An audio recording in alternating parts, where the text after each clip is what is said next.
Hi, this is Dr. Tom Rogers at Performance Medicine, coming to you with a weekly podcast.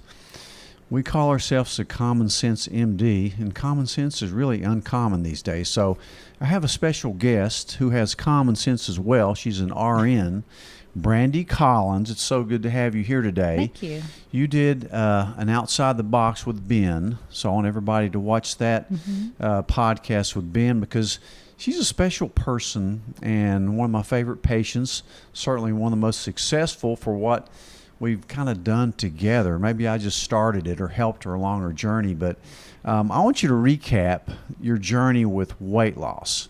I think you saw me last fall, maybe 6-7 months ago, and Yes. you've struggled with your weight your whole life. You told me the story, Yes. and like I always say, life is not fair, but you can overcome unfairness like you have. Give me a short synopsis of what you've done in the last several months. Okay, so October of 2020, so it's been about a year and 9 months that I've been on the Ozempic shot. I tried other things, didn't work, tried different diets, tried watching what I eat, tried all kinds of stuff, even going to the gym a lot. I started the Ozempic shot, and it's a once-a-week shot that you take. And my highest weight was 240. I'm 132. Wow. So, and it took a while, so, but still, it works really well. You look fantastic. Thank So you. from 240 to 130, you look perfect now, and that's where you want to stay. Yes. Now, tell me a little bit about the things. Obviously, one of my favorite weight loss tools is Ozempic. Now, Ozempic is a once-a-week shot that is really marketed for diabetics, but it's been approved for non-diabetics by the FDA for weight loss, Yes. really in the form of another medicine that's the exact same thing called Wegovy. Unfortunately, you can't get Wegovy. They didn't make enough of it. So it's the same exact medicine, but I've used it in my practice, I would say thousands of times and had great success with it. It's just another tool. Most people that I know are insulin resistant. Yes. Which means pre-diabetes. Now, you have some diabetes in your family, right? Yes, I do. And when we checked your lab work, you were definitely insulin resistant. Yes. I think you had a Cleveland Heart Panel, and we saw a few things that could be improved. And one of them was you had a high insulin level, meaning your insulin level was too high to bring the sugar from your blood into your cells for energy. And insulin's a fat-storing hormone. It causes you to crave carbs and store fat. I know this from having 2 diabetic children forever. So tell me how you felt taking this shot. Did you have any side effects, nausea? I did have some nausea when I first started it, and kind of random throughout, but it wasn't enough to stop me from taking it. It would just, and there's not really a set time. The nausea can hit you just kind of randomly, but like I said, it wasn't enough to stop. 0.25, I did really good because you'll start with that for so many weeks. The 0.50, I had a little bit of a headache. I could tell, I take my shot Sunday night, every Wednesday I was having a headache. So I jumped on up to 1, but I did it so many clicks at a time. Other than that, you just really have to watch what you eat. I do have trouble with any kind of greasy foods, pizza, hamburgers. It causes you to have a whole different plan on how you eat, a whole different lifestyle on how you eat. You're not hungry. You can't. I was telling Ben when I talked with him, like a bologna sandwich, you sit down to eat one. Well, I can eat 1 or 2 and chips and whatever. But when I started that shot, you sit down to eat it and you can only eat a half and you're just completely full. Like it. My mom made me a bologna sandwich every day during my junior high school years. Now they call it middle school. But, I can always remember that one sandwich. But luncheon meats aren't that good for you, as you know. No, now, they're not. But that's you're just a the nurse only too. example that I can really remember that stood out because it's when I first started and me and my dad was out working and we had went and got bologna sandwiches and I just couldn't eat it. Like half of the sandwich and I felt like I'd eat a full course meal. It's really interesting because Ozempic and medicines that are like Ozempic delay gastric emptying. That's why you feel full. That's why you may get a little nauseated at first on it. Then you get really used to it. But it also hits your appetite control center. It makes your insulin work better.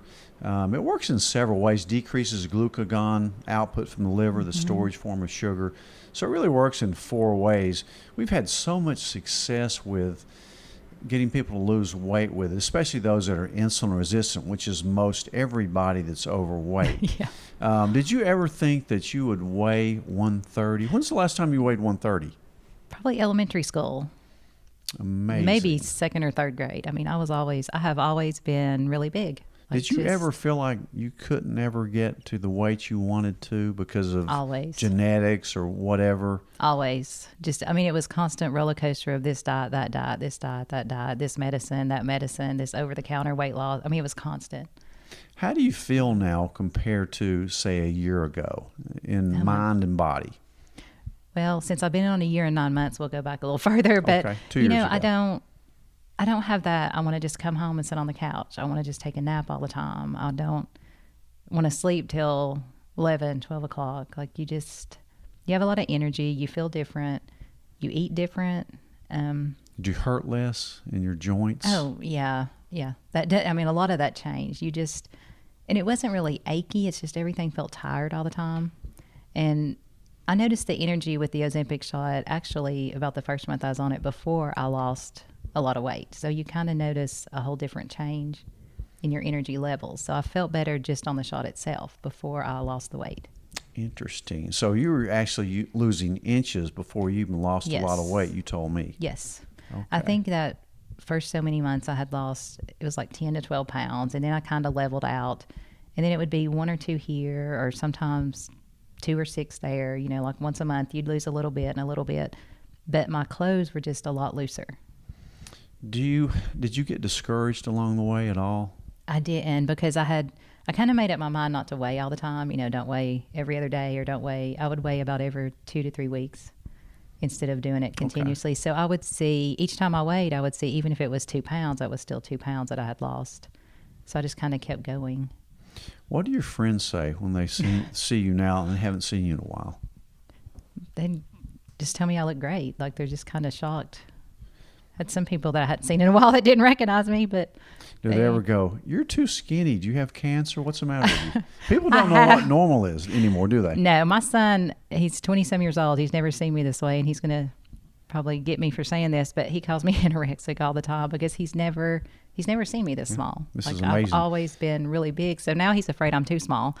But well, you're about right according to what I think. But there's a misconception. We've just grown up with obesity all over the place. It's really kind of normal now to be overweight. A shout out to your son while we're talking about him. He's a jet pilot. He is a pilot in the Navy, yes. That is amazing. Lands on aircraft carriers. I mean, that to me is a Top Gun hero. I hope he's watching this because I'm so proud of you. My niece is in the Navy, also at San Diego on a ship. So I love the Navy. My dad was actually a Navy doctor in the Korean War. So I like the Navy, but we're proud of him. And I'm proud of you too. So let me ask you, how are you going to keep this weight off? I mean, you've gone almost 2 years now on this journey. You're where you want to be.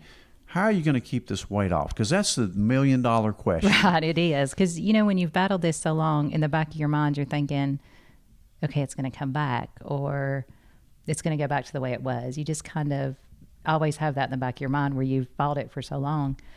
That I'm going to, you know, drop the shot down a little bit on the dosage. I'd like to stay on it to see how things go. As long as I don't lose too much, then I would come off of it. But I just want to stick to the eating habits that I have now. Okay. You know, we kind of talked about, or I talked with Ben, so if you eat breakfast, you're not really hungry till 5 or 6. And if you eat lunch, you can't eat supper. And if you want to eat supper, you can't eat lunch. And you just have to kind of watch. And your portions are totally different. They're a lot smaller just because you can't. And there was sometimes that, you know, you go all day and you're busy and you don't think about it and you're like, oh, I haven't eat, because you just don't have that. You're not hungry. I mean, you're just not hungry. There's no appetite. You know, you don't get that headache. You don't get that stomach pain. You're just not hungry. You know, besides telling my patients that life is not fair, I also tell them that man was not meant to graze all day. We eat too much, and it's gotten worse throughout the years I've been alive, 67 years. I just didn't see obesity when I was a kid. The value of the food is worse. People, they don't exercise as much. They don't live as healthy or lifestyle as they did back then. Right. And all these processed foods and different things that run by and grab McDonald's, run by and grab, I think they make the foods addictive, mostly because of sugar, high fructose corn syrup, and a lot of artificial sweeteners as well make those addictions just as bad, I think. Yeah. But I agree. So you're going to keep the weight off by staying on a lower maintenance dose until that time when you don't think you may not need it. Right. I'm sure we're doing blood work along the way to see what's happening with your insulin levels, your hemoglobin A1Cs, and your hormones and all that stuff that kind of comes into play with that. To me, weight loss is one of the most complex problems I've dealt with in 36 years of practice. It's not calories in, calories out. No. It's so complex, so many factors. Psychological, physiological, genetic, hormonal. I mean, it's a complex subject. Yes, it is. I can remember when I was in elementary school, I had Dr. McMahon. I don't know if you ever knew him. Yep, I did. Great guy. Yes, Great he guy. was an amazing doctor. He put me on a low calorie diet where you had to measure your meat, you had your little scale, and you had to measure your vegetables. And, I was in elementary school, so I was kind of like, bleh. But, that I couldn't have cereal, couldn't have any of that good stuff. But I think the time that I was on it, maybe a year or so, I might have lost 10 pounds. I mean, I don't know, it just didn't seem like anything ever worked. We have some really good tools now to help, like Ozempic. I firmly believe that not only is life is not fair, like your weight had nothing to do with laziness or willpower or any of that. It's a metabolic problem. That's what I can get people to understand. It's a metabolic disease. It's not willpower weakness. If you ever see somebody that you see is extremely overweight, don't think any less of them. They have a metabolism problem that somebody else may not have. Exactly. And you need a tool for that. I don't think willpower really exists too much, really. And I think people need some help to get there, like Ozempic. And there's other tools as well. But that's very important to understand that it's a metabolism problem. Let me ask you another question, because there's a lot of psychology that goes into weight as well. Yes. And I've talked to a lot of people, and I've even interviewed Dr. Robin Branca, who is our psychologist at Performance Medicine, to help people face weight loss and look at how they look at themselves. Right. Do you still think of yourself as an overweight person, even though you're 130 pounds and look great? Do you still think of yourself as being overweight when you look in the mirror? Or how do you think about that? I'm really interested in this. It was kind of hard when I first started losing the weight. You kind of still look at yourself and just be like, well, I could still lose some there. I could still lose some here. I wish my stomach was a little small. You still have that, I don't know, mindset, but it's gotten a lot better. Yeah. I've started over telling time myself, it improves. yes, it did.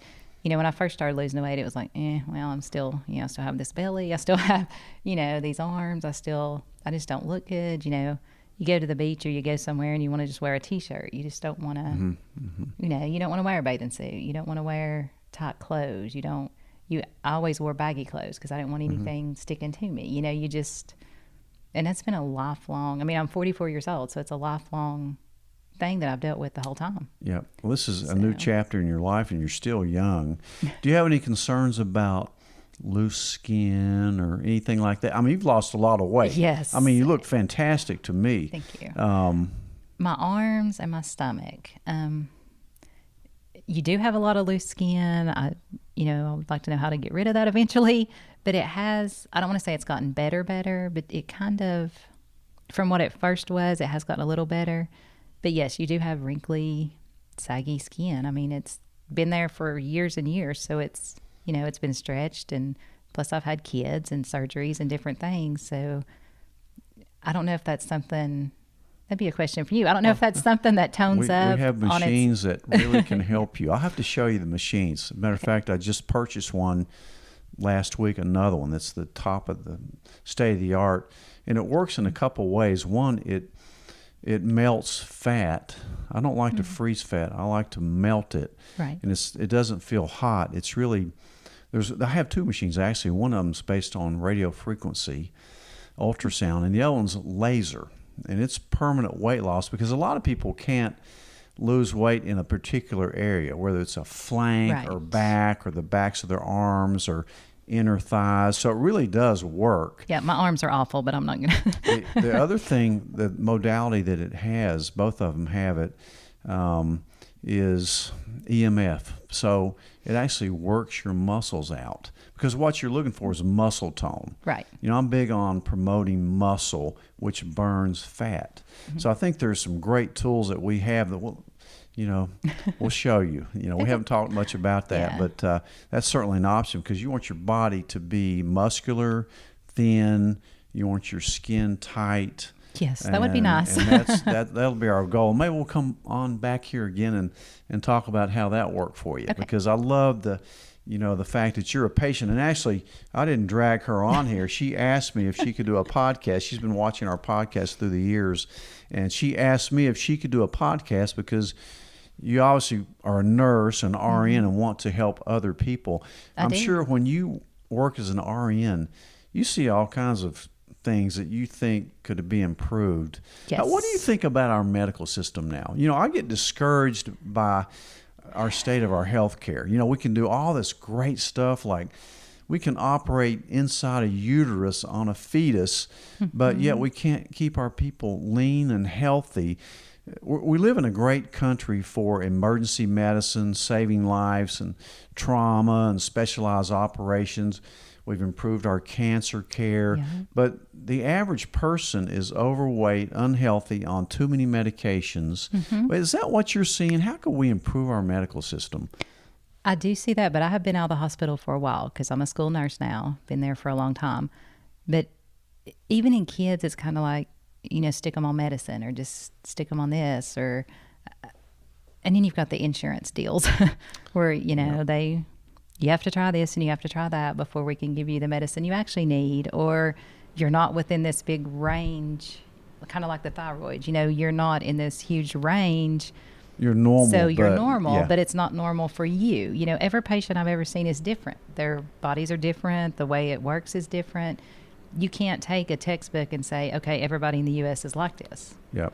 Everybody's bodies are different. I agree. It's frustrating. And I know it's frustrating for the doctors because they're kind of tied under the insurance stuff. I mean, they can't just say, hey, you need this. Okay, well, we got to jump through 50 hoops before I can get you to that. And by the end, the patient's frustrated, aggravated, and they're just done. What I found when I went to be a cash-only doctor 16 years ago was that I became a better doctor because I didn't care what the insurance said. They're not going to tell me how to practice medicine. Right. And it's just turned out so well for that. Besides, during that time, everybody's deductible shot straight up, and it's more affordable probably to see me than a regular doctor who takes insurance. Plus, you get a prescription filled. You can, about 3/4 of the time, pay less if you pay cash for that drug as if your insurance pays for it. It's just crazy. Even getting an MRI or even sometimes surgery now. I mean, there's all kinds of doctors that I know that are coming to me for advice on how to go cash only because those procedures are going to be cheaper paying cash for it. Yeah. It's unbelievable. I had a patient last week that really morbidly obese, needs a gastric bypass. She's going to get a sleeve, gastric sleeve. And she checked around here. The price was going to be, I think, $35,000. So she started negotiating with them because you can always say, how am I going to pay cash? How much is that going to be? Right. It was going to be $25,000 for cash. But here's what happened.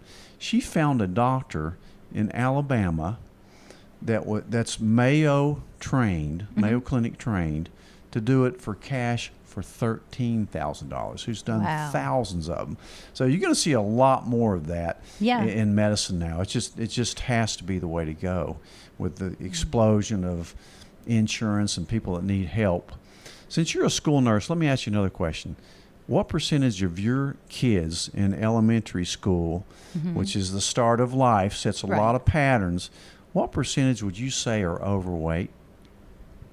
Ooh, I would probably go with 35 to 40. I mean, you see it a lot. I mean, it's kind of like the regular population. It's If you read the statistics, it's even more than that. I think Yeah. it may be 2 out of 3 It- that are, overweight, maybe not Yes. obese. It probably is higher. I just wasn't sure, but I know that there's a lot. Are there a lot of There's a lot. kids that you think are on medicines that don't need to be on medications? It's kind of hard let me say it this way. I do from a standpoint of seeing it with other people's kids or different things. As far as a school setting, they're on that medicine when I have them the school year, so I don't know.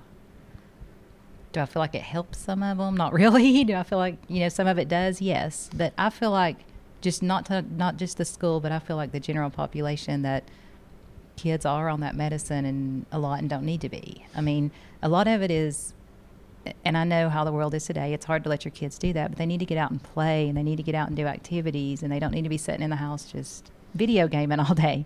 And they're probably Right. eating bad. Yeah. It's so expensive to eat right, it seems is. like. It's very expensive. It's so much easier, even for me, to run through a drive-through and grab something, and it's so much cheaper.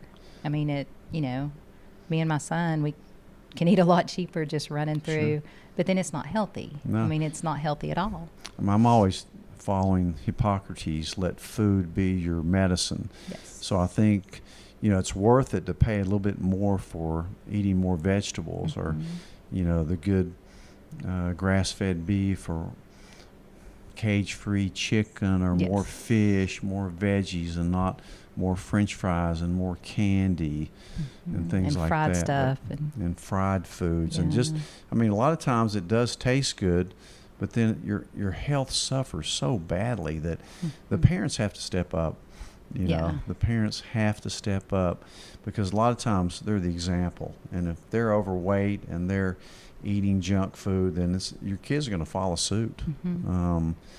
This has been so good to have you on here Thank with you. me. I know you talked with Ben in the outside of the box, and I Yeah. hope this is really good for a lot of patients because there is hope that you can weigh whatever you want to. You There can is. weigh what you want, but realize that it's a process. It's not easy. You need help with this. Yes. I don't know if I've ever met a patient that could do what you've done without some kind of tool. And know. even though you're a nurse, you're knowledgeable and everything, but that Ozempic is really what I think pulled you through and at It least started completely your journey. changed a lot. Yes, changed everything. I mean, it changed your eating. It changed your lifestyle. It just changed a lot. Well, I'm so proud of you as Thank a you. patient and a friend, and we'll get you back here, in maybe a year or so, and we'll see, make sure. I think Yeah. accountability helps too, don't you? It does. Yes. You've it reached does. your goals. You look great, and I know you're going to stay there. And I can't wait to follow your journey along as you get into adulthood. You're still young compared to me. You're just a little kid. Thank you. Thank you so much for coming Thanks over for here having today. And this is Dr. Tom Rogers, the Common Sense Doctor. We'll see you next week.